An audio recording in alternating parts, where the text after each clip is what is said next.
दरम्यान कोकाटे रुग्णालयात पोहोचले कसे असा सवाल दमानी यांनी उपस्थित केलाय। शिक्षा सुनावल्यानंतर कोकाटे रुग्णालयात पोहोचले कसे असं यावेळी अंजली दमानी यांनी म्हटलंय। अजूनही अटक का झाली नाही असाही सवाल दमानी विचारतायत।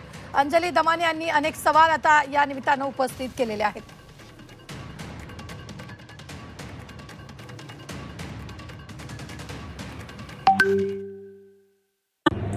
मंत्री माणिकराव कोकाटे आता लीलावती रुग्णालयात दाखल झालेत। म्हणजे एक आर्थिक दुर्बल घटकातल्या लोकांच्या सदनिका लुटणारे माणिकराव कोकाटे श्रीमंतांच्या लीलावती हॉस्पिटलमध्ये कसे पोहोचले असा प्रश्न देखील आपल्या सगळ्यांना पडतो। एवढंच नाही तर त्यांची जी इलेक्शनचं ॲफिडेव्हिट आहे त्याच्यात 48 कोटीची संपत्ती आहे, ज्याच्यात 7 घरं, 5 गाड्या, 16 कोटीची जमीन आणि 2 कोटीचं सोनं एवढी संपत्ती जर दाखवलेली असेल तर या लोकांना लाजा कशा वाटत नाहीत आर्थिक दुर्बल घटकातल्या सदनिका घेण्याच्या।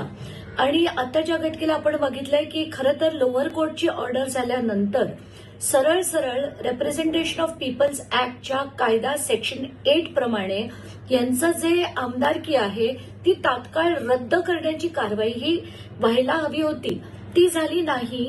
त्यानंतर सेशन्स कोर्टमध्ये ते अपीलमध्ये गेले।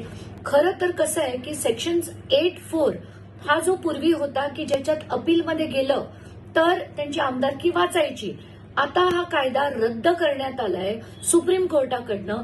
आणि त्यामुळे खरं अपेक्षित होतं की त्यांच्यावर आताच्या घटकेला म्हणजे ताबडतोब विधिमंडळाने कारवाई करून त्यांची आमदारकी रद्द करणं हे गरजेचं आहे आणि ते विधिमंडळ करेल अशी अपेक्षा आहे। आता त्यांची जे बेल ऍप्लिकेशन मूव्ह केलंय त्याच्यात फक्त त्यांना अटकेपासून जर मिळाली तर ती शिथिलता मिळू शकते, त्यांना तो दिलासा मिळू शकतो, पण बाकी त्यांची आमदारकी आणि मंत्रीपद हे दोन्ही रद्द झाले याच्यात काहीच शंका नाही। मंत्री हायकोर्टात न्यायमूर्ती लड्ढा यांच्या खंडपीठासमोर कोकाटे प्रकरणी युक्तिवाद झाला। खंडपीठानं माणिकराव कोकाटेंच्या याचिकेवर शुक्रवारी सुनावणी ठेवली आहे। कोकाटेंचे वकील अनिकेत निकम यांनी कोर्टात बाजू मांडली, तसंच तातडीनं सुनावणी घेण्याची विनंतीही केली आहे। ती मान्य करत न्यायालयानं शुक्रवारी सुनावणी घेणार असल्याचं स्पष्ट केलेलं आहे।